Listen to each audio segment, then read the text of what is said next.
Relation से।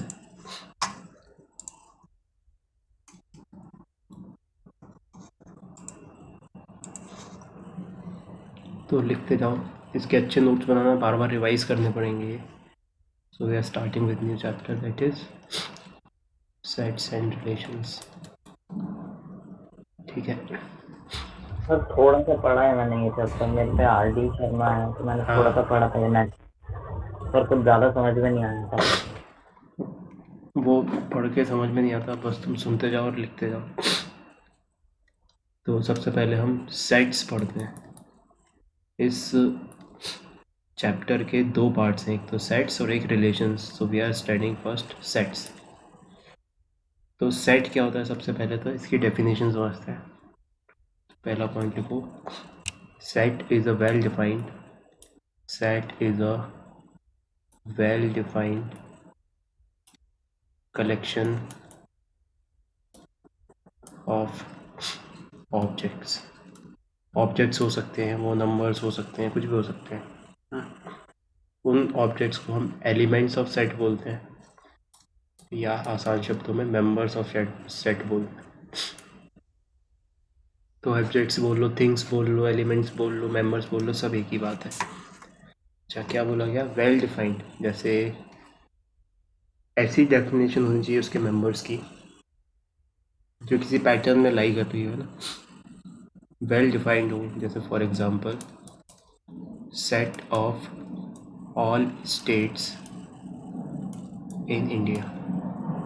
ठीक है, तुम एक सेट कंसिडर करो जिसमें भारत के सारे राज्य आते हैं। तो इसमें अगर तुमसे बोला है बताओ लखनऊ आएगा क्या इसमें, तो तुम कहोगे नहीं आएगा, है ना।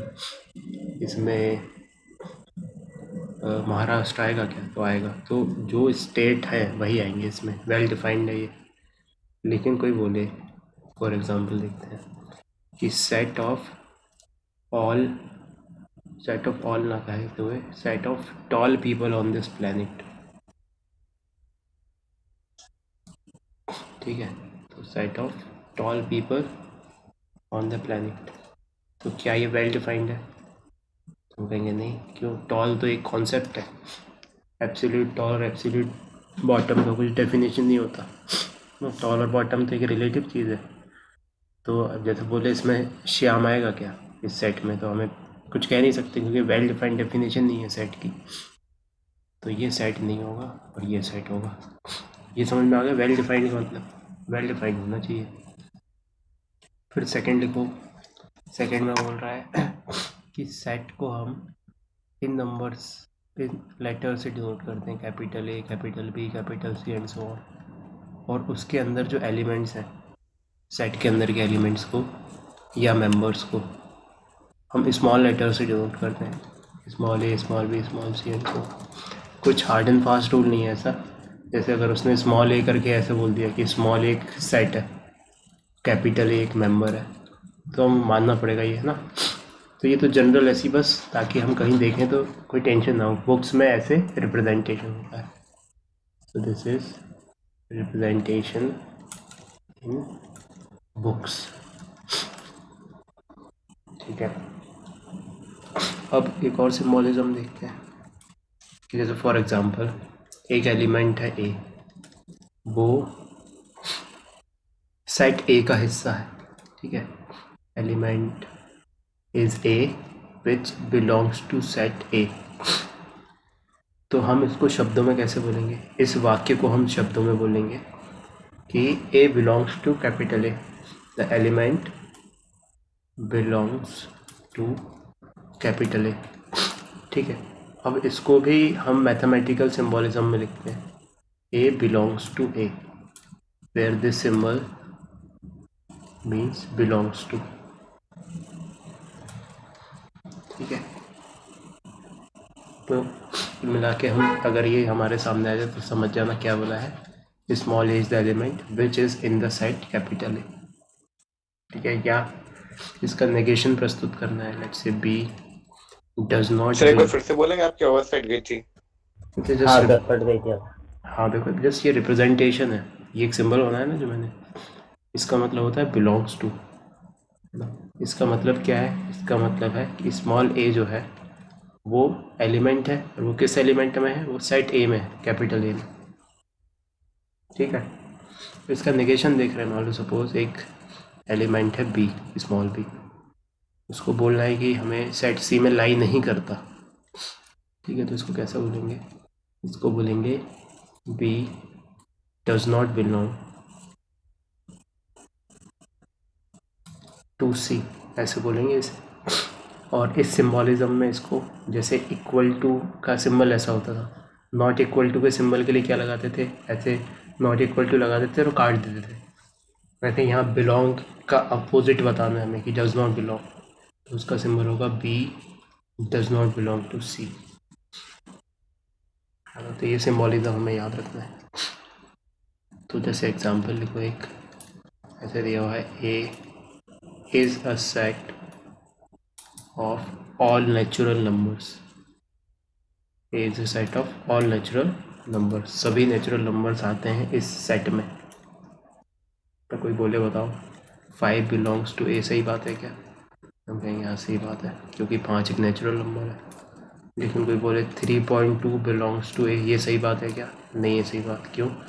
क्योंकि एक ऐसा सेट है जिसमें नेचुरल नंबर आने चाहिए, और ये नेचुरल नंबर नहीं है, तो हम यहाँ पे डज नॉट बिलोंग टू लगाएंगे। ठीक है, नोट करते जाओ।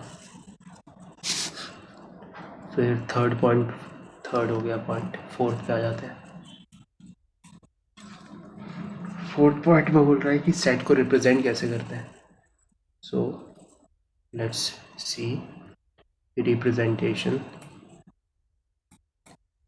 Of a set. ठीक है, तो दो फॉर्म से रिप्रेजेंटेशन होता है सेट का। सबसे पहला इज रोस्टर फॉर्म। ठीक है, रोस्टर फॉर्म में रिप्रेजेंट करते हैं सेट को, इसको टेबुलर फॉर्म भी बोलते हैं, टेबुलर फॉर्म। ठीक है, इसमें क्या होता है, जस्ट जितने भी एलिमेंट्स हैं सबको करली ब्रैकेट्स में लिख दो। ठीक है, तो कहने का मतलब है ऑल एलिमेंट्स आर लिस्टेड, सभी को लिस्ट कर दिया जाता है यहाँ पे। जैसे एग्जांपल देखते हैं इसका, तो लिखा हुआ है set of all prime numbers, all prime numbers less than 15। इसको कैसे रिप्रेजेंट करें? तो अब सोचो कि प्राइम नंबर्स 15 से जो कम है कौन कौन से होते हैं वो? 2 होता है, 3 होता है, 5 होता है, 7 होता है, 9 नहीं होता, 11 होता है, ठीक है, 13 होता है, यही होते हैं। ठीक है, तो इनको हमने ऐसे करली ब्रैकेट्स में लिख दिया, मतलब कि हमने पूरा सेट रिप्रेजेंट कर दिया रोस्टर फॉर्म में। ये सेट रिप्रेजेंट हो गया, जो बता रहा है हमें कि these are set of, this is a set of all prime numbers which are less than 15। ठीक है,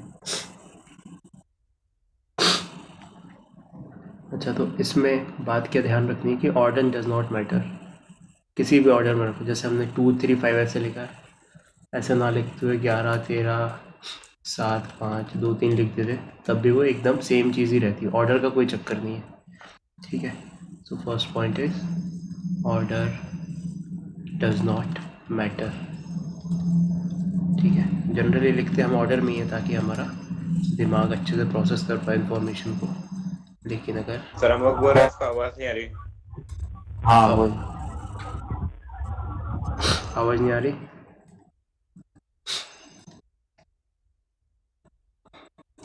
प- पता नहीं हमारी आवाज भी आ रही होगी कि नहीं। माइक कुछ मतलब ईयरफोन या कुछ ऑफ तो नहीं है? हो सकता है। रिकनेक्ट करेगा उसको। ठीक है, तो पहला अरे पॉइंट वो है। करके देख चुका है रिकनेक्ट भी। अच्छा, एक बार क्या मैं भी रिकनेक्ट करूं?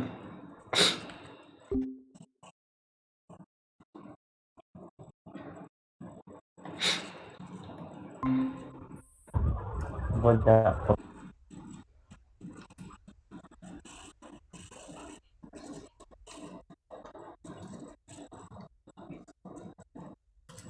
अब आ रही है क्या आवाज़ अमोक?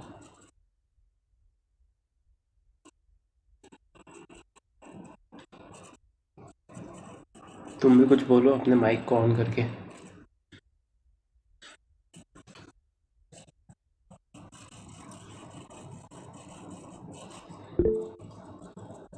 सर मैंने उसे मैसेज कर दिया, देखते हैं। हाँ आवाज का पता नहीं वैसे जरूर पहुंचेगा। चलो, सेकंड पॉइंट कि हम रिपीट नहीं करते एलिमेंट्स को, है ना। So we usually do not repeat elements, do not repeat elements. जैसे मान लो सपोज 1 1 2 ऐसा कुछ दिया हुआ है, तो इसमें 1 को हमने 2 बार रिपीट कर दिया, तो मतलब ये कहने का मतलब ये 1 और 2 ही लिखा हुआ है ना। रिपीट होगा एलिमेंट्स मतलब कि उनको एक ही बार लिखना है, तो ऐसे ना लिखते हुए हम ऐसे लिखेंगे। ठीक है, ये अपना रोस्टर फॉर्म है। ठीक है, फिर नेक्स्ट फर्स्ट हो गया रोस्टर फॉर्म। सेकंड आ जाते हैं हम, second set builder form. This is called set builder form. ठीक है, इसमें क्या हम प्रॉपर्टी मेंशन करते हैं, पूरे सेट्स के एलिमेंट्स ना लिखते हुए हम उस पैटर्न को लिख देते हैं। तो this is nothing but pattern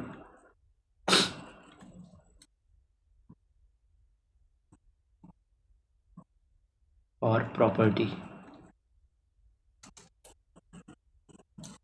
ठीक है, तो क्या होता है इसमें, property of all elements present in the set is mention. तो property of all elements present in the set is mentioned। ठीक है, तो जैसे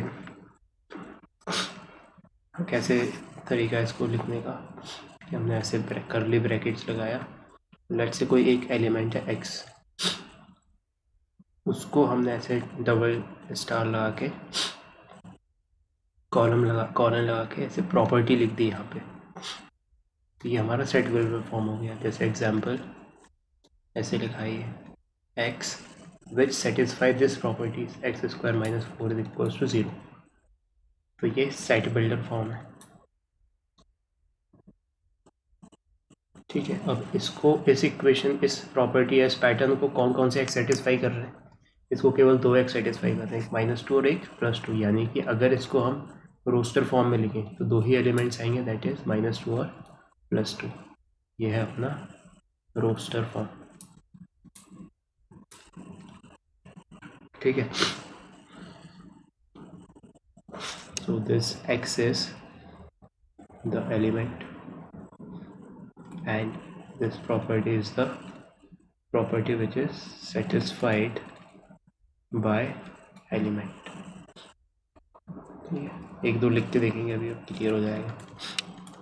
तो जैसे ऐसे लिखा हुआ है x is a prime number, x is a prime number less than 10। ठीक है, प्रॉपर्टी क्या क्या बोला कि एक x लिखना है हमें और वो x ऐसा होना चाहिए कि वो प्राइम नंबर हो 10 से छोटा। तो कैसे लिखें इसको, 10 से छोटे प्राइम नंबर्स कौन कौन से होते हैं, 2 होता है, 3 होता है, 5 होता है, 7 होता है, ये होता है। तो ये और ये दोनों सेम चीज़ है। एक और एग्जांपल सेट बिल्डर फॉर्म में ऐसे लिखा हुआ 2x x is a prime number less than 10। ठीक है, अब एलिमेंट क्या है यहाँ पे, एलिमेंट x नहीं है, एलिमेंट 2x है। ठीक है, और उसके लिहाफ में x को डिफाइन किया गया कि x is a prime number less than 10। तो x क्या क्या आ सकता है, x आ सकता है 2 आ सकता है, 3 आ सकता है, 5 आ सकता है, 7 आ सकता है। ठीक है, लेकिन हमें तो क्या लिखना है इस सेट में, 2x लिखना है। यानी कि सेट के एलिमेंट्स क्या होंगे, 4 6 10 14। ये बात समझ में आई, क्योंकि यहाँ पे एलिमेंट 2x डिफाइन किया गया है। एक और एग्जांपल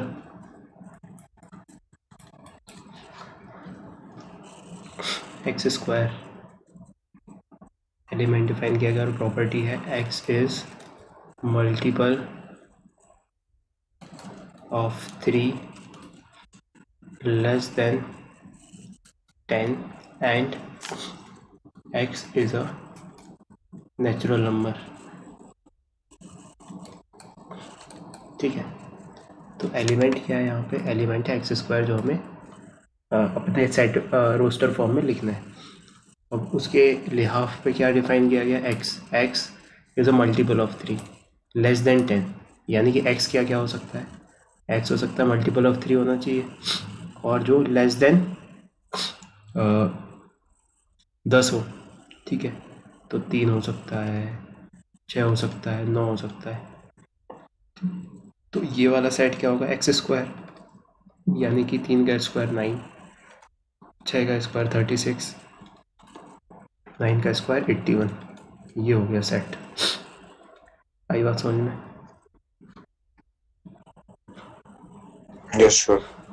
सिंपल सिंपल चीज़ें हैं, है ना। एग्जामिनेशन पॉइंट ऑफ व्यू से ये बिल्कुल इम्पोर्टेंट नहीं है, लेकिन अगर इसका नॉलेज नहीं हुआ तो बहुत सारी चीज़ें हम नहीं कर सोच पाएंगे या कर पाएंगे। जैसे प्रोबेबिलिटी आने वाले टाइम में हम जब सैम्पल स्पेस बनाएंगे तो उसके लिए फॉर्म में लिखना पड़ेगा, है ना।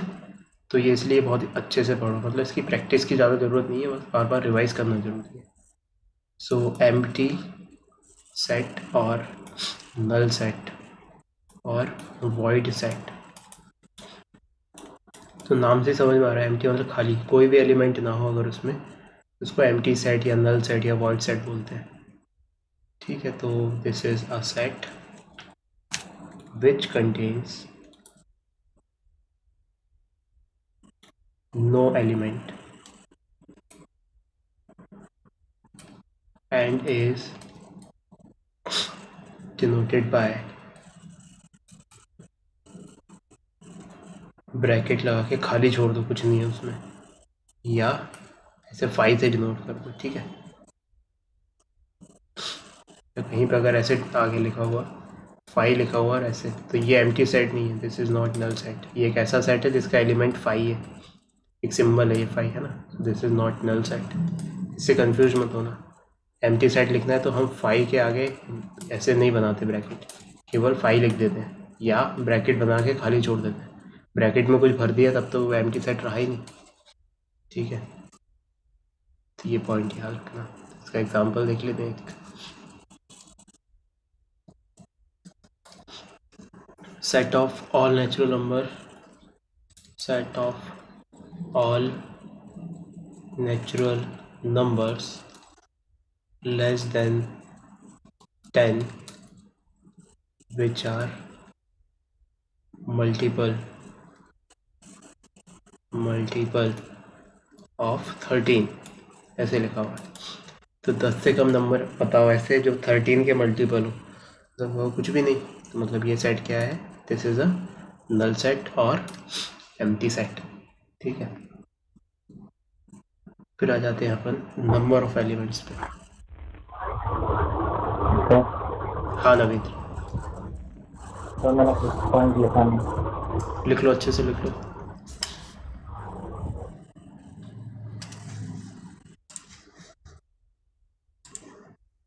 सो नेक्स्ट पॉइंट देखो, नंबर ऑफ एलिमेंट्स कितने होते हैं। ठीक है, तो नंबर ऑफ एलिमेंट्स किसी भी सेट में, उसको कार्डिनल नंबर भी बोलते हैं। कार्डिनल नंबर, कार्डिनल नंबर मतलब कि किसी सेट का कार्डिनल नंबर क्या है, उसमें कितने एलिमेंट्स हैं। ठीक है, तो हम इसको ऐसे रिप्रेजेंट करते हैं, A is nothing but number of, मतलब सपोज ए कोई सेट है, उसमें हमें नंबर ऑफ एलिमेंट्स बताने हैं, तो number of elements in set A is denoted by n A. अगर हमारे सामने ऐसे लिखा गया एन ब्रैकेट में ए, तो उसका क्या मतलब है? उसका मतलब है number of elements of set A. तो जैसे फॉर एग्जांपल एक सेट है ए इक्वल्स टू 1 2 7, तो यहाँ पे नंबर ऑफ एलिमेंट्स कितने होंगे इस सेट में? 3। ठीक है, number of elements in null set is 0, क्योंकि उसमें कोई नंबर ऑफ एलिमेंट्स नहीं है, कोई भी एलिमेंट ही नहीं है उसमें। अगर कोई दे, मान लो सपोज बी दिया हुआ ऐसे 1 3 7 8 8, तो यहाँ पे हमें बताना है number of elements in set B. तो 1 2 3 4 ही लिखेंगे क्योंकि 8 डबल काउंट हो गया, तो ये असल में सेट ही ऐसा है 1 3 7 8। नंबर ऑफ एलिमेंट्स 8 10 बार भी लिख दो तब भी वो एक ही बार काउंट होगा, तो इसमें 4 ही होंगे।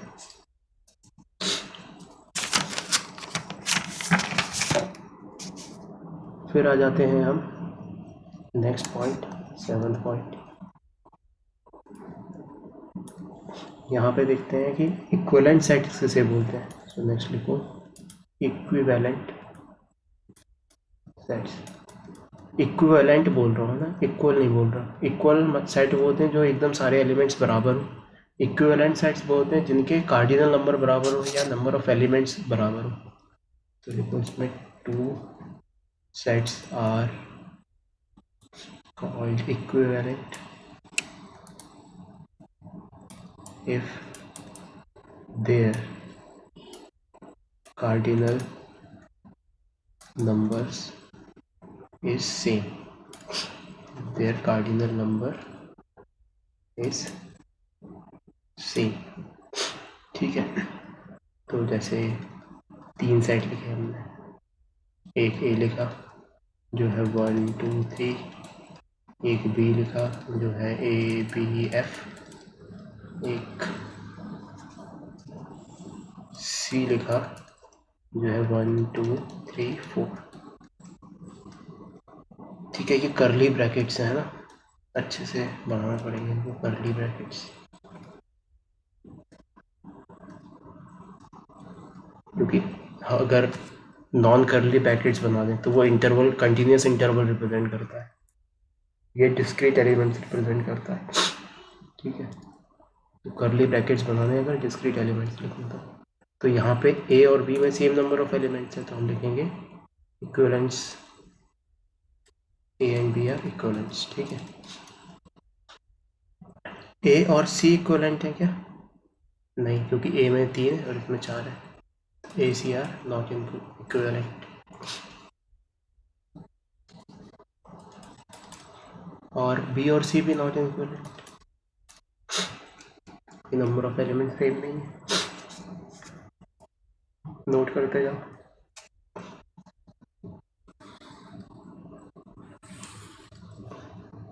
फिर आ जाते हैं हम 8th पॉइंट पे, फाइनाइट सेट। जब फाइनाइट सेट क्या होता है? फाइनाइट सेट में जिसके नंबर ऑफ एलिमेंट्स हम गिन सकें फाइनाइट हो कुछ, क्योंकि इसके कॉन्ट्रास्टिंगली दूसरा सेट होगा इनफाइनाइट सेट, इसके नंबर ऑफ सेट्स हम काउंट नहीं कर पाएंगे। तो फाइनाइट सेट मतलब कि number of elements in the set is finite. ठीक है, जैसे example set containing all vowels of English alphabet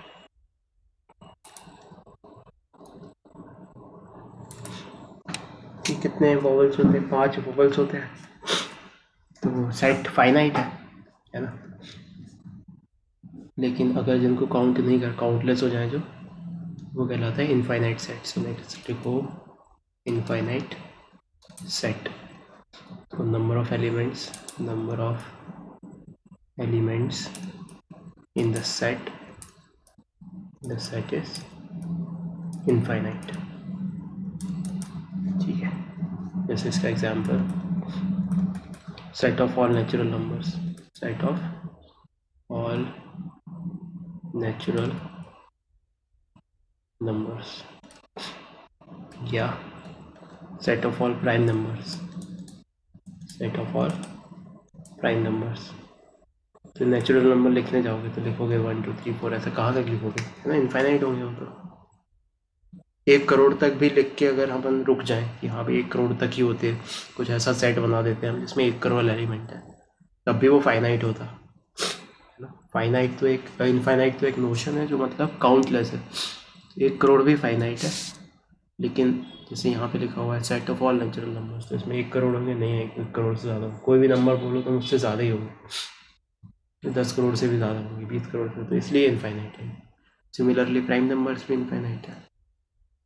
फिर तीसरा होता है सिंगलटन सेट। ठीक है, ये अपने आप को डिफाइन कर रही है। बताओ तुम्हारा इंट्यूशन क्या बोल रहा है इसको पढ़ के, सिंगलटन सेट क्या होता है? सिंगलटन सेट वो सेट होता है जिसमें केवल एक एलिमेंट होता है। ठीक है, नाम ही बोल रहा है single. So the set having exactly one element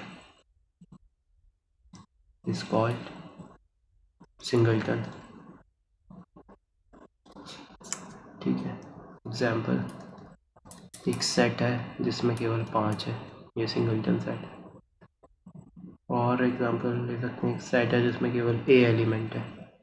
या और एग्जाम्पल ले सकते हैं, सेट बिल्डर फॉर्म में लिखते हैं कि x where x square is less than equal to 0, x belongs to real. ठीक है, तो इसको सेटिस्फाई करने वाला केवल एक ही नंबर है, ऐसा x जिसके लिए x square less than equal to 0 हो जाए।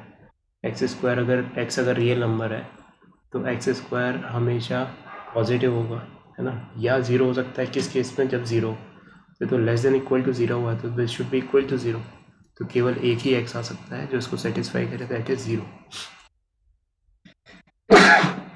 तो ये सब सिंगलटन सेट है, नोट कर लो। ये नवेंद्र नोट किया?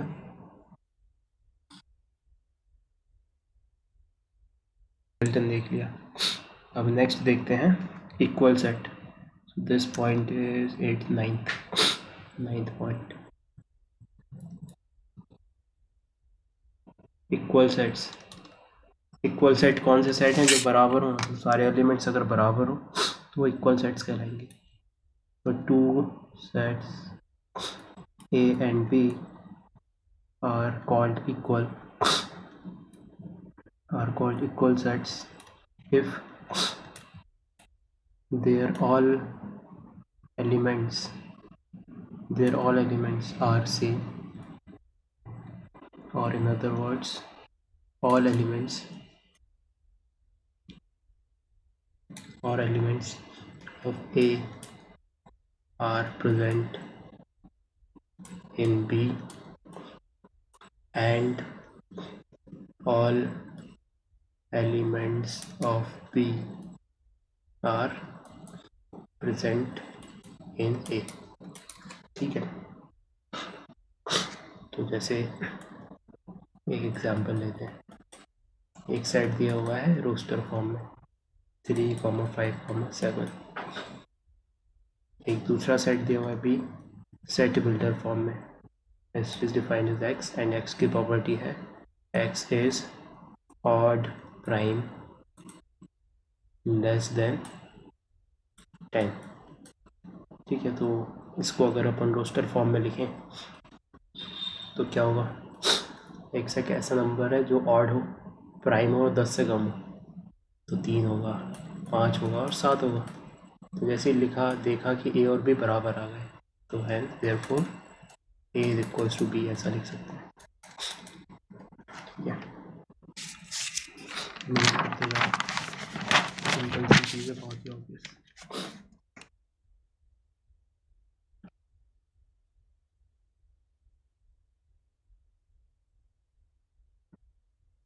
नेक्स्ट पे आ सर एक लिखना।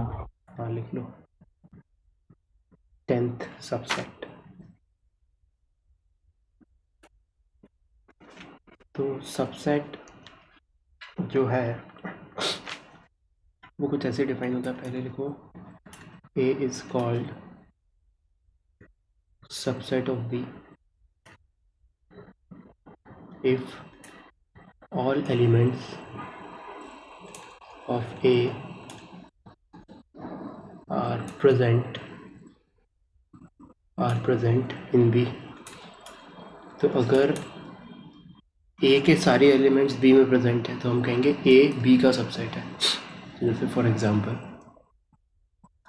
एक सेट है ए, उसमें एलिमेंट्स है 1 2 3, ठीक है। एक सेट है बी जिसमें एलिमेंट्स है -1 1 2 3 7 ऐसा कुछ। और एक तीसरा सेट है सी जिसमें एलिमेंट्स है 3 1 2, ठीक है। तो अब देखो ज़रा कि ए में जो एलिमेंट्स हैं 1 2 3 क्या वो बी में प्रेजेंट है? हाँ। और उसके अलावा कुछ और भी हैं, ठीक है। तो हम कहेंगे ए हम बी से बना सकते हैं, A is a subset of B, तो we can write A is subset of B. ये सही बात है, ठीक है। अब दूसरा चेक करते हैं क्या ए सी का सबसेट है, तो 1 है यहाँ पे ए में 1 है, ठीक है। सी में भी 1 है, हाँ भी बढ़िया। ए में 2 है, सी में भी 2 है, ए में 3 है, सी में भी 3 है। इसका मतलब सी से हम ए बना सकते हैं, तो बिल्कुल सही बात है। तो लिख सकते हैं A is subset of B.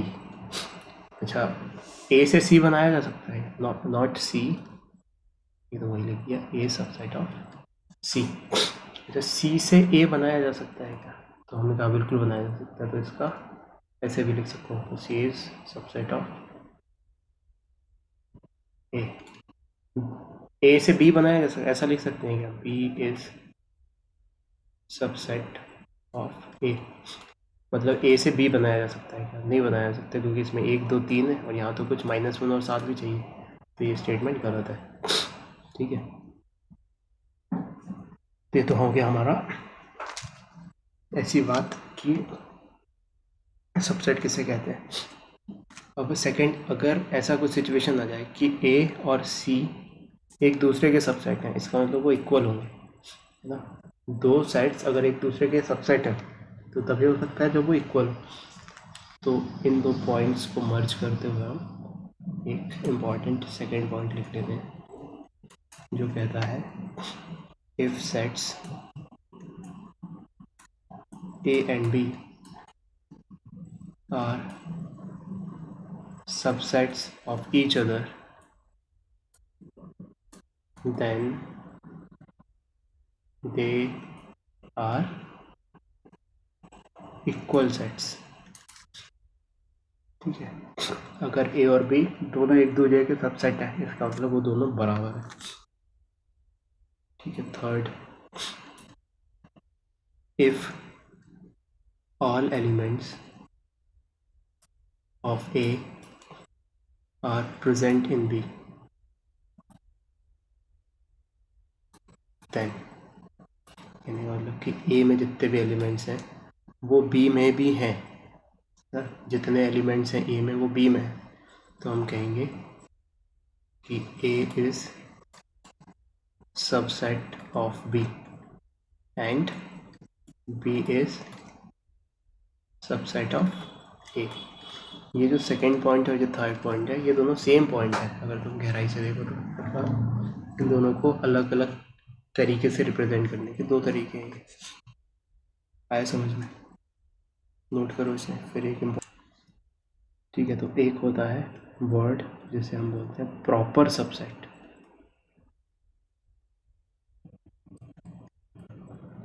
ठीक है। प्रॉपर सबसेट का क्या मतलब है? जैसे फॉर एग्जांपल हमारे पास एक सेट है A B C D E, और इससे हमने एक सेट बनाया इसके एलिमेंट्स निकाल के, ए बी सी है, 3 ही एलिमेंट है, तो हम कहेंगे ये इसका प्रॉपर सबसेट है। प्रॉपर मतलब हमने पूरे एलिमेंट्स नहीं निकाले, एक आध छोड़ भी दिया उसमें, समझ रहे हो? अगर एक या एक से ज़्यादा एलिमेंट छोड़ दिया तो हम बोलते हैं कि हमने प्रॉपर सबसेट बनाया है। अगर पूरे के पूरे निकाल लेते तो फिर अपन प्रॉपर सबसेट नहीं बोल पाते उसे, ठीक है। इसे शब्दों में लिखेंगे अपन प्रॉपर सबसेट को, देखो A is a proper subset of, यहाँ पे करली ब्रैकेट्स बनाने चाहिए थे मुझे और इनको स्मॉल लिखना चाहिए था, वो तो केवल समझाने के लिए थे, लिखने की जरूरत नहीं है।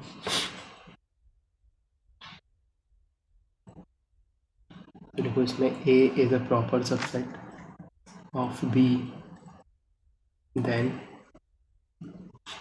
all elements of A are present in B, are present in B, should, तो ये तो हो गया प्रेजेंट इन बी, और इसके बाद फुल स्टॉप लगा के and B should have at least one extra element, जैसे एक एग्जांपल लिखते हैं। एग्जांपल फर्स्ट, एक सेट दिया हुआ है ए जिसके एलिमेंट्स हैं 1, 2 और एक सेट दिया हुआ है बी जिसके एलिमेंट्स हैं 1, 2, 3।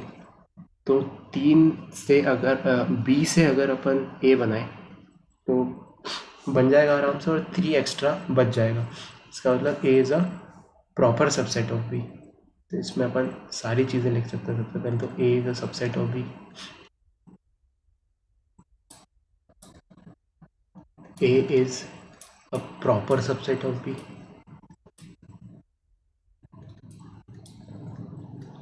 ठीक है। और तीसरा क्या हम ऐसा लिख सकते हैं, A is equal to B,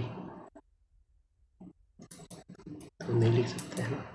तो पहले दो चीज़ें नहीं सही, लिख सकते। ये गलत है। उसे कॉन्ट्ररी दूसरा एग्जांपल लेते हैं। यहाँ पे एक सेट है ए जिसके एलिमेंट्स है 1 और 2, और एक सेट है बी जिसके एलिमेंट्स भी 1 और 2 है। तो अब हमने अगर बी से ए बनाया, ठीक है, तो 1 और 2 बच जाएंगे, उसके अलावा 1 और 2 आ जाएंगे, उसके अलावा कुछ एक्स्ट्रा नहीं बचेगा। तो ये सबसेट तो है लेकिन प्रॉपर सबसेट नहीं है। तो हम ये लिख सकते हैं A is a subset of B, सही बात है ये, लेकिन A is proper subset of B ये गलत बात है। क्यों? क्योंकि हमने जब इसको 1 और 2 निकाला तो वो पूरे यूटिलाइज हो गए, यहाँ पे 3 एक्स्ट्रा बच गया था, ठीक है। यहाँ पे ये लिख सकते हैं क्या, ए इक्वल्स टू बी, हाँ लिख सकते हैं, दिख रहा है वो वाला। तो ये हमारा 4th पॉइंट था, ये प्रॉपर सबसेट वाला, ठीक है। अब इनके सिंबल की चर्चा कर लेते हैं। Next point is symbol of subset and proper subset, ठीक है। तो यहाँ पे थोड़ी सी डिस्क्रिपेंसी है, एनसीईआरटी में कुछ अलग सिंबल यूज़ किया गया है और कुछ अलग जो किताबें उनमें कुछ अलग सिंबल यूज़ किया गया है। जो पुरानी किताबें लिखी हुई है ना, ये दासगुप्ता वगैरह, तो एनसीईआरटी में सबसेट का सिंबल है, जैसे A is a subset of B लिखना है तो A is a subset of B, ऐसा सी टाइप सिंबल है ना। और दूसरी किताबों में है A is subset of B, ऐसे दिया हुआ है। प्रॉपर सबसेट के लिए A is subset of B and A is not equal to B, ठीक है। ऊपर हमने देखो यहाँ पे अगर प्रॉपर सबसेट है तो ये वाली सिचुएशन सही बैठती, यहाँ पे A is not equal to B आ रहा था। प्रॉपर सबसेट नहीं है तो ये वाली सिचुएशन बैठ रही थी जिसमें ए इक्वल्स टू बी आ जाता। तो हमने A is subset of B और उसके साथ मेंशन कर दिया अगर A is not equal to B, तो ये बता रहा है कि A is a proper subset of B. ये दोनों चीज़ें मिलके बता रही हैं कि A is a proper subset of B. ये सिंबॉलिज्म यूज किया गया। बाकी किताबों में A proper subset of B केवल इतना लिखा हुआ है, ठीक है, तो इसमें कभी उलझन नहीं आएगी सवालों में, हमेशा स्पेसिफाइड रहेगा। तो हमें एनसीईआरटी का ज़्यादा स्पेसिफिकली याद रखना है, और या फिर शब्दों में लिखा आ सकता है। तो ये इसलिए थोड़ा सा मिसलीडिंग है क्योंकि एनसीईआरटी तो सबसेट के लिए यूज़ कर रही है सिंबल, बाकी किताबें प्रॉपर सबसेट के लिए यूज़ कर रहे हैं, तो कोई बात नहीं।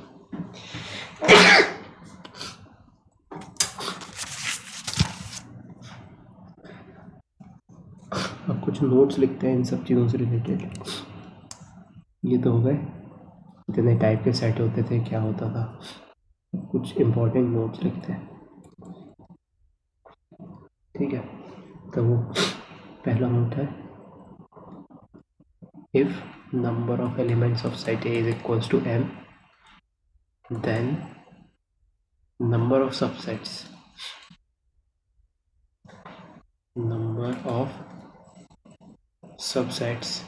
of A is 2 की पावर है। ठीक है, ये चीज़ हमें याद रखनी है, बाइनोमियल थ्योरम पढ़ेंगे तो ये चीज़ समझ में आएगा। अभी तो बस याद रखो इसको। तो कहने का मतलब क्या कि जैसे एक एलिमेंट है, एक सेट है जिसमें 3 एलिमेंट है 1 2 8, तो इसके सबसेट लिखते हैं अपन सारे। ठीक है, तो सबसेट्स ऑफ ए, सबसेट्स का मतलब ए के एलिमेंट्स यूज़ करके कौन कौन से सेट बनाए जा सकते हैं। तो एक तो कुछ भी यूज़ ना करो तो एक नल सेट बनाया जा सकता है, केवल 1 यूज़ करो तो 1 एलिमेंट का सेट बनाया जा सकता है, 2 यूज़ करो तो 2 एलिमेंट का बनाया जा सकता है, 8 यूज़ करो तो 8 एलिमेंट का बनाया जा सकता है। ठीक है, दो ले लो, जैसे 1, 2 ले लिया, या 2, 8 ले लिया, या 1, 8 ले लिया, ये दो लेके बन गए। या एक ऐसा बनाया जा सकता है जिसमें तीनों आ जाए, मतलब ए ही बनाया जा सकता है 1 2 3। ठीक है, तो काउंट करो कितने हुए, काउंट करना शुरू किए 1 2 3 4 5 6 7 8। तो हमने फॉर्मूला क्या बताया, नंबर ऑफ एलिमेंट्स कितने हैं 3, तो 3 की पावर m, नहीं 2 की पावर m, तो 2 की पावर 3, 2 की पावर 3 कितना होता है 8 एलिमेंट्स हैं। ठीक है, तो नंबर ऑफ सबसेट्स इज 8। यहाँ पे हम लिख देंगे क्या, number of subsets of A is equals to 8। तो याद रखना इसमें हम फाई जो है, फाई मतलब कि नल सेट, वो भी उसका सबसेट होता है। तो तुम्हारे दिमाग में आ रहा होगा कि ऐसे तो हर सेट का सबसेट है फाई, तो बिल्कुल सही बात है। सेकेंड नोट लिखो, null set is a subset of each set including itself। ठीक है, तो वही बात कि फाई मतलब कि एम्प्टी सेट हर सेट का नल सबसेट होगा, लेकिन एम्प्टी सेट तो किसी भी सेट का यूज़ करके बनाया जा सकता है, इंक्लूडिंग इटसेल्फ मतलब स्वयं से भी फाई सेट बनाया जा सकता है। अच्छा, एक और चीज़ कि जैसे यहाँ पे एक सेट था ए, उसके सबसेट में वो स्वयं भी आ गया है ना, तो ए स्वयं का सबसेट भी होता है। तो थर्ड पॉइंट लिखो, each set is a subset of itself, each set is a subset of itself. ठीक है,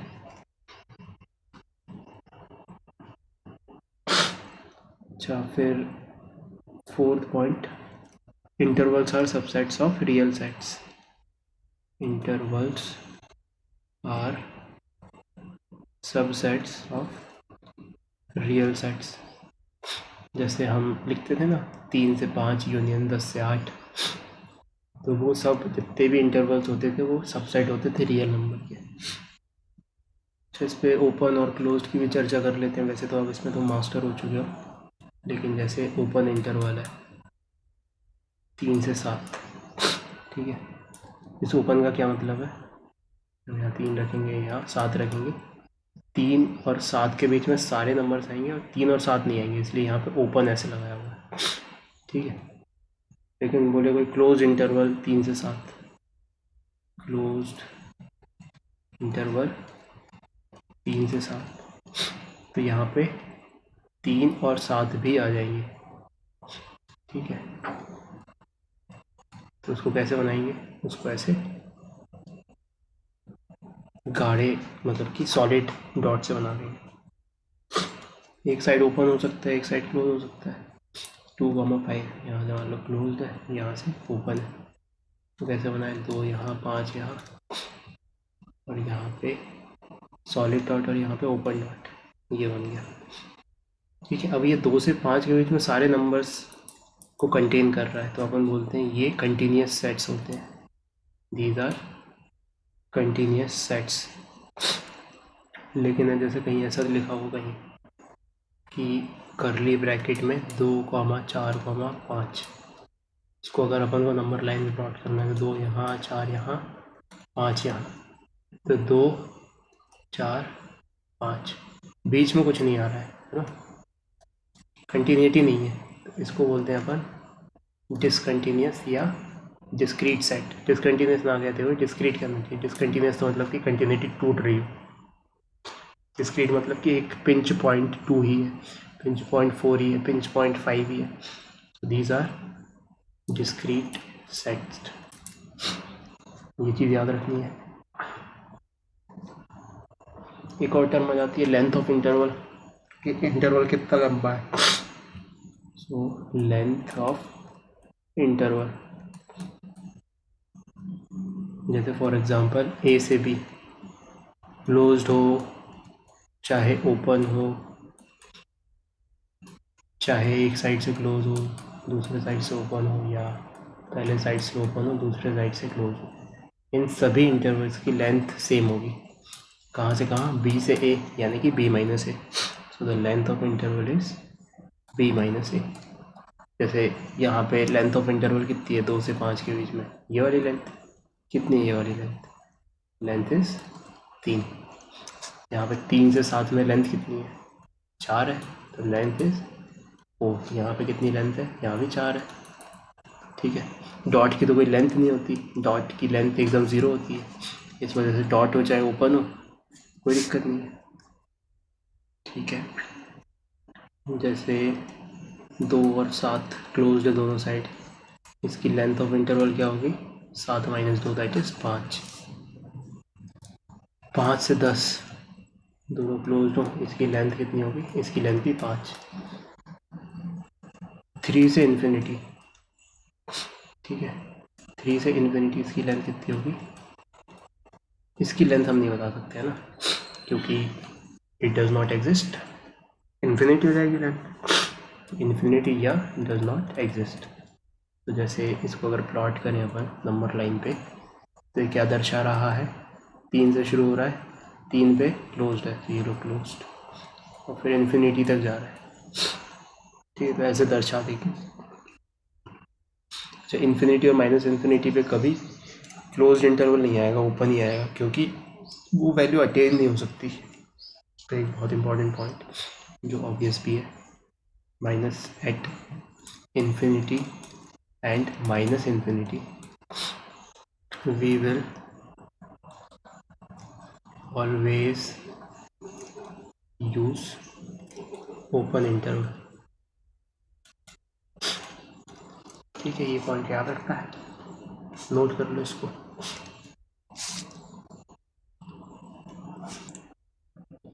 so next is power set.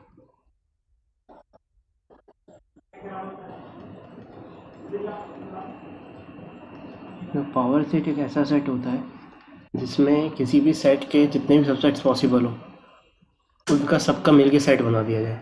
ठीक है, सो इसकी डेफिनेशन देखो, power set of set A is denoted bye PA and is a set containing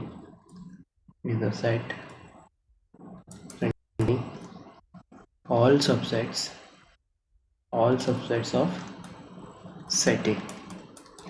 ठीक है, तो कहने का क्या मतलब है कि हमने किसी भी सेट के सबसेट बना दिए और उन सबसेट्स से मिलके एक नया सेट बना दिया, तो वो हो जाएगा पावर सेट।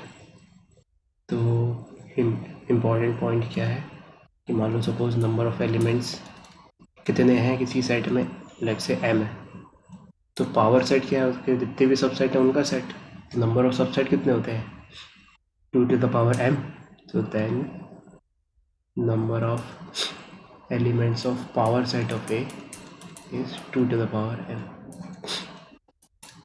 ठीक है, जैसे एग्जाम्पल, एक हमारे पास सेट है A जिसमें 2 एलिमेंट्स है 1, 2, तो हम इसके सारे सबसेट्स नोट करते हैं यहाँ पे। तो सबसेट्स नोट किए, एक तो 5 होगा, है ना, एक होगा 1, एक होगा 2 और एक होगा 1, 2। तो जो पावर सेट बनेगा उसमें ये चारों एलिमेंट्स होंगे। तो power set of A is, ऐसे लिखेंगे उसको, ये पहला तो 5, दूसरा 1, तीसरा सेट जिसमें केवल 2 है और चौथा सेट इसमें 1, 2 है।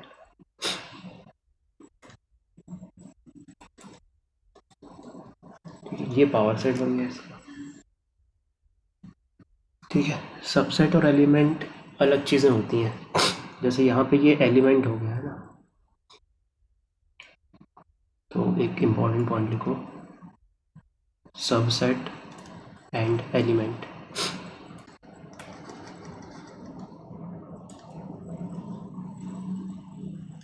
Subset and element are different things.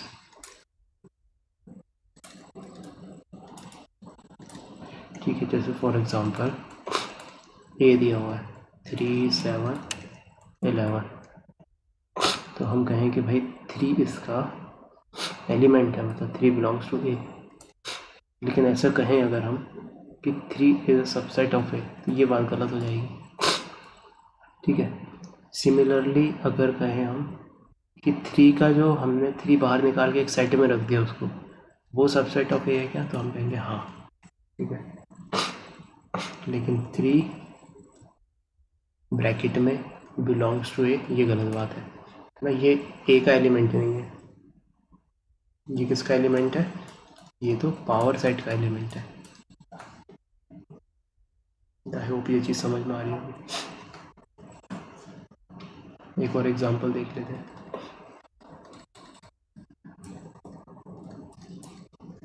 यहाँ पे दिया हुआ एक सेट है ए, इसमें कुछ ये एलिमेंट्स हैं, 1 ब्रैकेट में, 3 अकेला ब्रैकेट के बाहर, और 1 और 5 ब्रैकेट के अंदर। ठीक है,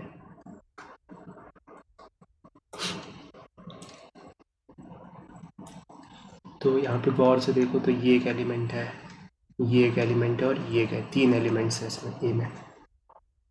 तो हम अगर लिखना चाहेंगे 3 बिलोंग्स टू ए, क्या 3 एक का एलिमेंट है, तो हम कहेंगे सही बात है। और कोई बोले 1 बिलोंग्स टू ए है क्या, तो हम कहेंगे हाँ 1 इसका एलिमेंट है, तो ये भी सही बात है। कोई कहे 3 का ब्रैकेट बिलोंग्स टू ए, ये सही बात है क्या, तो हम कहेंगे नहीं। ठीक है, लेकिन 3 का bracket is a subset of A, हम कहेंगे हाँ ये सही बात है। तो इस एलिमेंट से मिलने वाला सबसेट कैसे लिखेंगे, इस एलिमेंट से मिलने वाला सबसेट ऐसे लिखेंगे, ये एलिमेंट और उसका भी ब्रैकेट। तो now this is a subset of A. Similarly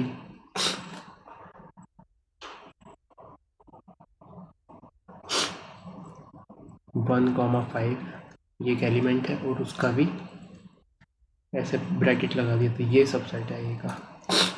ठीक है, ये बात हमें याद रखनी है।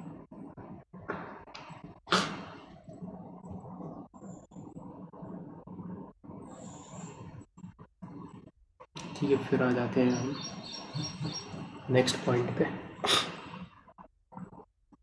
That is universal set.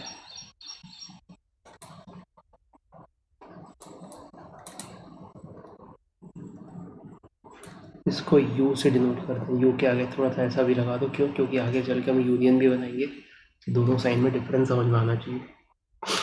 तो you universal set, universal set एक ऐसा सेट है जिससे मिलके ही सारे सेट बनते हैं जिस भी कॉन्टेक्स्ट में हम बात कर रहे हैं। ठीक है, तो इसकी तो सबसे पहले डेफिनेशन लिख लेते हैं यूनिवर्सल सेट की. सो दैट इज सेट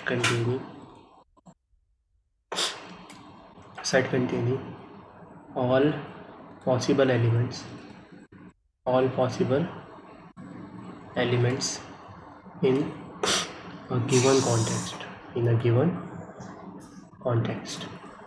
जिस भी कॉन्टेक्स्ट की चर्चा कर रहे हैं उसमें सारे पॉसिबल एलिमेंट्स हो उसमें, उसको बोलते हैं अपन यूनिवर्सल सेट. जैसे फॉर एग्जांपल एक सेट है जिसमें 2 ही एलिमेंट्स हैं 1 2, ठीक है. बी एक सेट है जिसमें 3 एलिमेंट्स हैं -1 3, 7. तो इस ए और इस बी को डिनोट करने वाला है कि यूनिवर्सल सेट होगा जो पूरा यूनिवर्स कंटेन करेगा इन 2 सेट्स के एलिमेंट से मिलते जुलते एलिमेंट के बारे में. तो जैसे फॉर एग्जांपल ये 1 है, ये 2 है, यहाँ पे -1 3 7 है. तो यूनिवर्सल सेट हमारा ऐसे इंट्यूटिव फीलिंग कह रहा है कि सारा सेट ऑफ इंटीजर्स होगा. So universal set is a set of all integers. ठीक है, ये तो कहना का मतलब हम इसको दूसरे शब्दों में ऐसा भी बोल सकते हैं कि every set under consideration is a subset of universal set. Universal set से ही बन रहे हैं सारे सेट. तो सारे सेट हम ऐसे ही बताएंगे कि वो सबसेट है यूनिवर्सल सेट के. ठीक है, नोट करो इसको.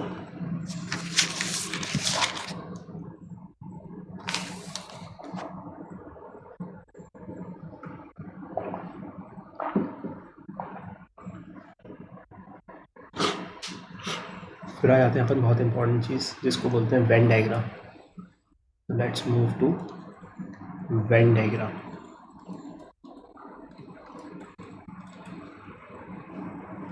तो सेट्स के पिक्टोरिकल रिप्रेजेंटेशन को हम वेन डायग्राम बोलते हैं.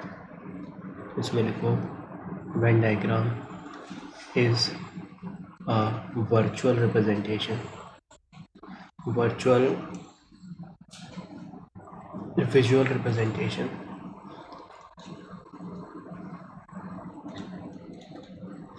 of different relations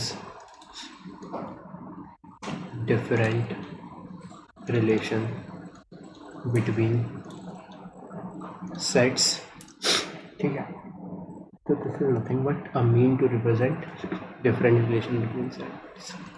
So this is just a mean to represent different relation between sets. ठीक है,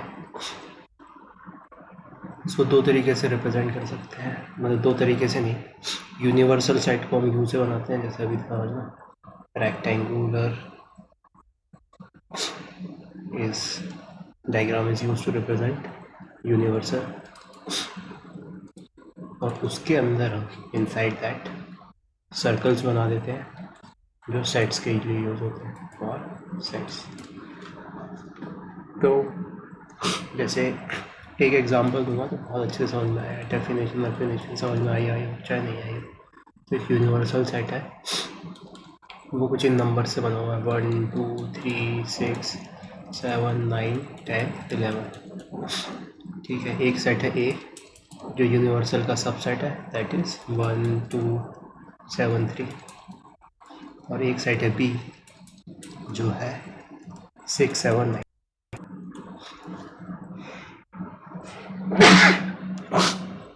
सॉरी. तो क्या करूँ, यहाँ पे वेन डायग्राम बनाने के लिए एक रेक्टेंगल बना दो. ये बन गया रेक्टेंगल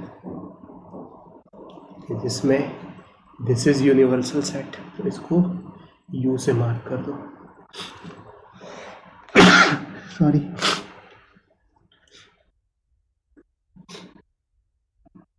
ये 1 2 3 4 5 6 7 1 2 3 4 1 2 3 6 7 9 10 11 यहाँ पे आएंगे. ठीक है, एक उसके अंदर सेट है ए और एक सेट है बी.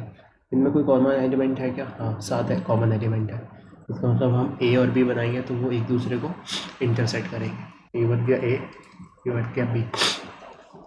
तो ए में क्या क्या है, 1 2 7 3, यहाँ पे 1 बना दो, यहाँ 2 बना दो, यहाँ 7 बना दो, यहाँ 3 बना दो।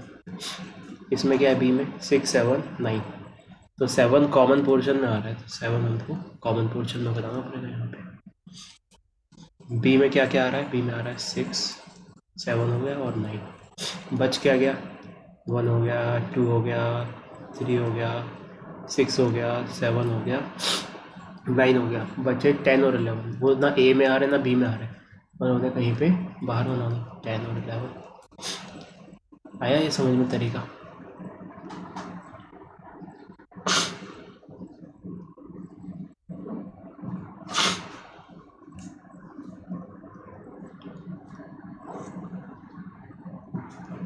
आगे बढ़ जाते हैं हम ऑपरेशंस ऑन सेट्स। सेट्स में क्या क्या ऑपरेशंस होते हैं। तो next topic is operations on sets. तो ये तुम्हें ऑलरेडी आता है वैसे तो, फिर भी पहला ऑपरेशन है यूनियन का। यूनियन का क्या मतलब होता है, जैसे हमने ए यूनियन बी किया, एक सेट का दूसरे सेट से यूनियन निकाला, तो वहाँ पे हम क्या करते हैं, सारे एलिमेंट्स जो ए और बी और दोनों में है उनको लिख देते हैं कंबाइन करके, है ना। तो इसकी डेफिनेशन लिखो, union of two sets A and B is denoted by A union B and is a set which contains all elements and those only which are either in A or in B or in both। ठीक है, जो ए में हो, दो में हो या दोनों में हो। कहने का मतलब एग्जाम्पल देंगे तो समझ में आएगा। एग्जाम्पल, एक एलिमेंट, एक सेट है जिसमें एलिमेंट्स हैं 1 2 7, एक दूसरा सेट है भी जिसमें एलिमेंट्स हैं 1 3 11 13। ठीक है, तो हमें क्या लिखना है, हमें ए यूनियन बी लिखना है। ठीक है, ए यूनियन बी एक ऐसा सेट है जिसमें जो ए में एलिमेंट्स है वो तो होंगे ही, बी में एलिमेंट्स है वो भी होंगे। तो लिखा 1 2 7, एक एलिमेंट्स लिख दिए सारे 1 2 7। फिर बी के लिख दिए, तो 1 लिखने गए तो देखा कि 1 तो ऑलरेडी लिखा जा चुका है तो कोई दिक्कत नहीं।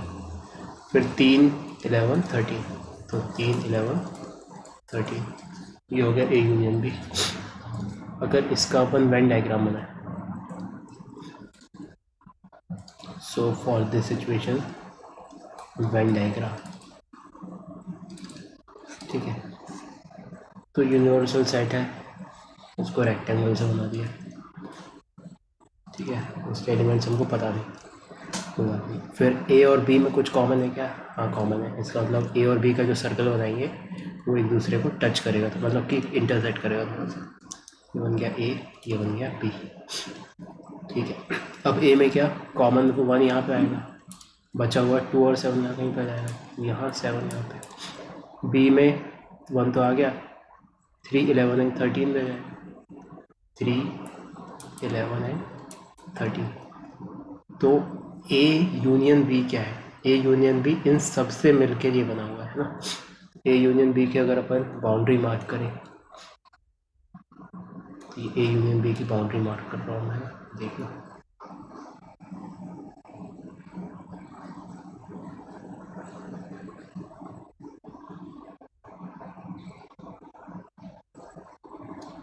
So this is the boundary for A union B।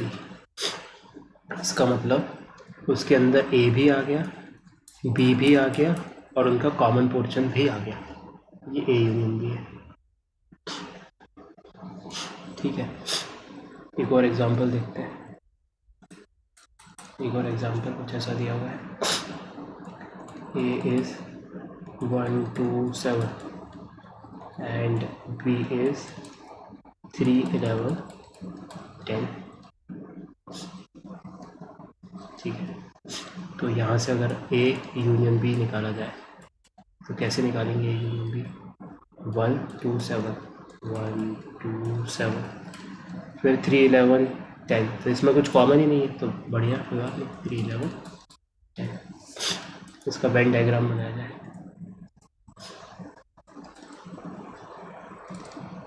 So Venn diagram के हिसाब से यूनिवर्सल सेट में A और B है। A और B में कुछ भी कॉमन नहीं है। सो A और B में अगर कुछ भी कॉमन नहीं है, इसका मतलब A और B ऐसे आएंगे।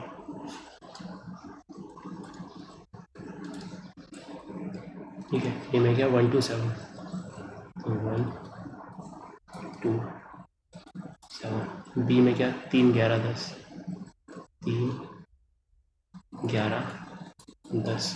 A यूनियन B क्या होगा? A यूनियन B ये और ये दोनों मिलके, कुछ कॉमन नहीं है तो नहीं आएगा, कॉमन हो तो वो भी आ जाता है।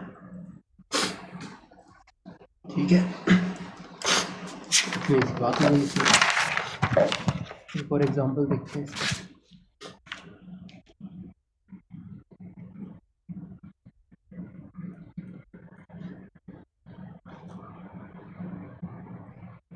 A is 1 2 3 8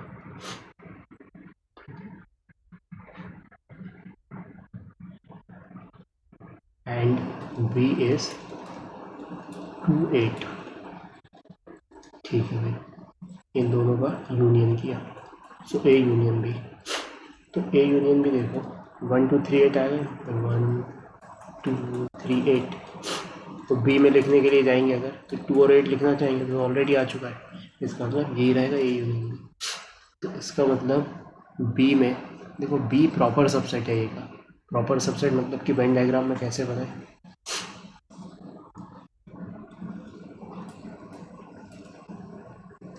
ये यूनिवर्सल सेट बना दिया। यूनिवर्सल सेट में हमें A और B बनाना है, तो B पूरा का पूरा A के अंदर कंटेंट है, तो ये A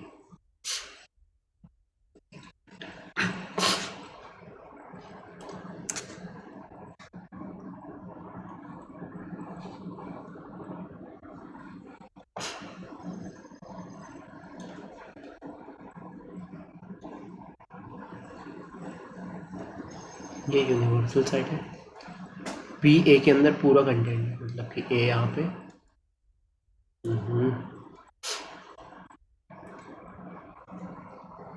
A यहाँ पे और B यहाँ पे।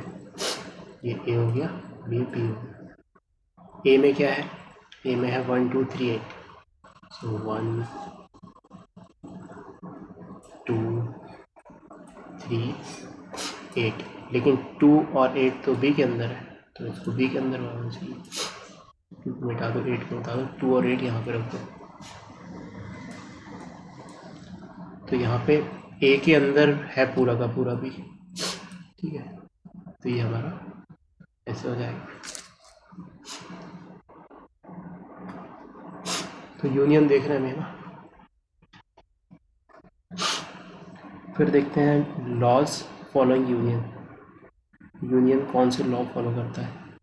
सो लॉज, नेक्स्ट पॉइंट लिखो, लॉज फॉलोइंग यूनियन। ठीक है, तुमने बचपन में सुना होगा एसोसिएटिव और कम्यूटेटिव क्या होता है, तो ये एसोसिएटिव भी होता है और कम्यूटेटिव भी होता है। तो property 1 that this is commutative. Commutative का क्या मतलब? कम्यूटेटिव मतलब कि अगर A यूनियन B लिख लो तो वो होता है B यूनियन A के बराबर।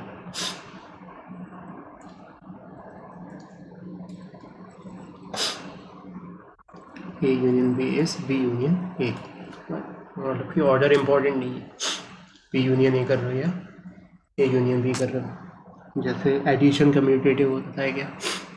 3 + 4 = 4 + 3, हाँ होता है। सब्सट्रैक्शन कम्यूटेटिव होता है क्या? 3 - 4 = 4 - 3, नहीं। मल्टीप्लिकेशन होता है क्या, 3 into 4 is equal to 4 into 3। हाँ। डिवीजन होता है क्या, 3 divided by 4 is equal to 4 divided by 3 ना।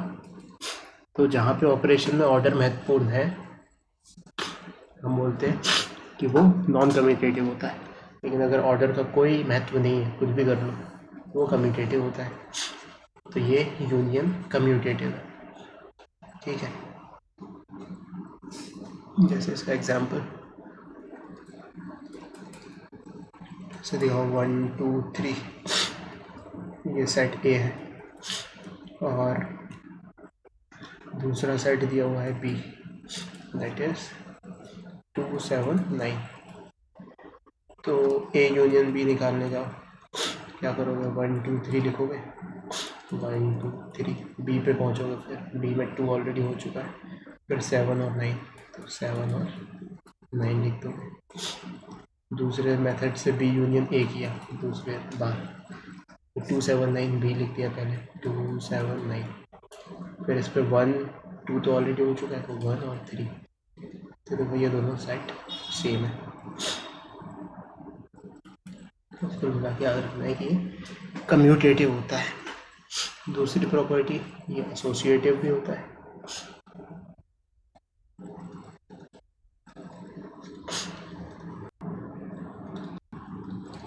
एसोसिएटिव का क्या मतलब, एसोसिएटिव का मतलब कि A union B union C करना है, ठीक है। तो देखना A union B union C करना है,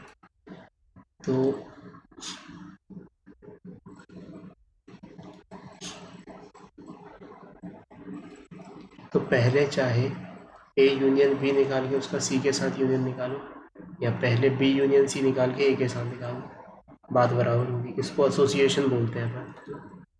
तो this is equal to A union B union C, इन तीनों में से कुछ भी फॉलो कर लो, बात बराबर। जैसे एडिशन एसोसिएटिव होता था, 3 + 4 + 8, कुछ भी कर लो, चाहे 3 + 4 + 8, 3 और 5 इसको पहले कर लो, या 3 + 4 + 8 इनको पहले कर लो, या 3 + 8 को पहले कर लो,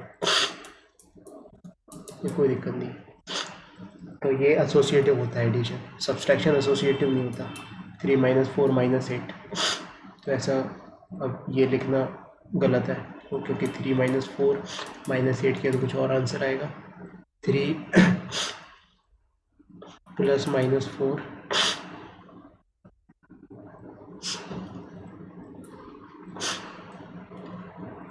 3 - 4 - 8 किया तो कुछ और आंसर है।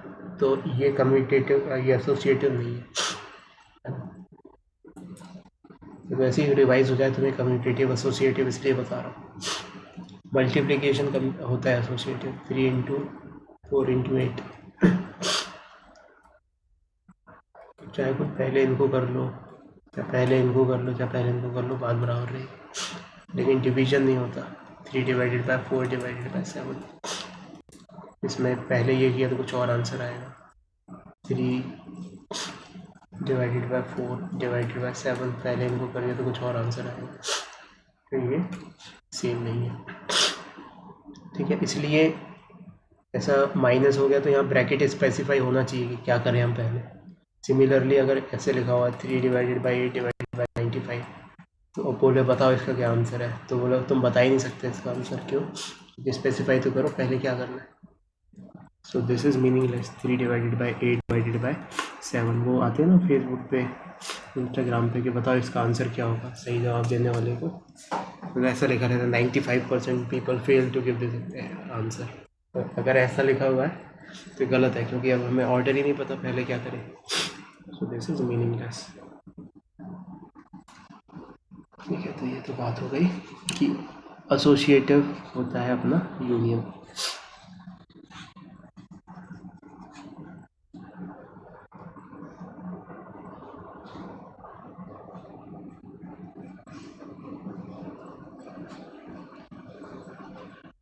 अच्छा, एक प्रॉपर्टी है, बहुत ही कॉमन सेंस ही प्रॉपर्टी है, लेकिन इम्पॉर्टेंट प्रॉपर्टी है, कि अगर तुम सेम सेट का सेम से यूनियन लोगे, so now we are having property 3, A union A लोगे तो क्या आंसर आएगा। ए यूनियन ए लिया तो ए ही आ जाएगा, क्योंकि सारे एलिमेंट्स कॉमन ही रहेंगे ए में। तो इस प्रॉपर्टी बोलते हैं अपन कि वो ऑपरेशन करके 2 बार सेम नंबर पे ऑपरेशन कर दिया, वही की वही प्रॉपर्टी, वही का वही रिजल्ट आ गया, तो इसको बोलते हैं अपन idempotent. So property 3 is union is idempotent. Idempotent का क्या मतलब है? आइडेम्पोटेंट का ये मतलब है, ठीक है। और एक लास्ट प्रॉपर्टी लिखते हैं, प्रॉपर्टी 4, कि इसमें आइडेंटिटी क्या होती होगी। आइडेंटिटी का मतलब कि हम किस चीज़ का यूनियन लें एक सेट के साथ कि वही की वही चीज़ आ जाए। तो नेक्स्ट लिखो law of identity, common sense वाली चीज़ है। तो जैसे ए यूनियन 5 लिया, एक नल सेट का, एम्प्टी सेट का यूनियन उसी सेट के साथ, तो आंसर क्या आएगा? वही सेट। या हमने ए का यूनियन ले लिया यूनिवर्सल सेट के साथ, तब इसका आंसर क्या आएगा? पूरा का पूरा यूनिवर्सल सेट, क्योंकि यूनिवर्सल सेट में ए तो है ही, है ना। तो इतना ही करते हैं आज की क्लास में। कल से मतलब नेक्स्ट क्लास में करेंगे हम आगे की चीज़। तो तुम्हारा टेस्ट है ट्यूसडे को, test is on Tuesday, quadratic equation, ठीक है। और होमवर्क जो 40 क्वेश्चन है वो तो कंप्लीट करनी है। आज भी मैं होमवर्क भेज रहा हूँ अभी थोड़ी देर में, ठीक है सर। आगे के सारे क्वेश्चंस कंप्लीट सिंगल करेक्ट जो मैं भेज रहा हूँ।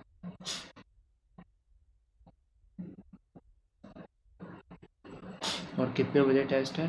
टेस्ट है ट्यूसडे को 3 बजे, 3 से 4, 120 मार्क्स का, पॉजिटिव के लिए +1, नेगेटिव के लिए -1। ठीक है, चलो बाय बाय।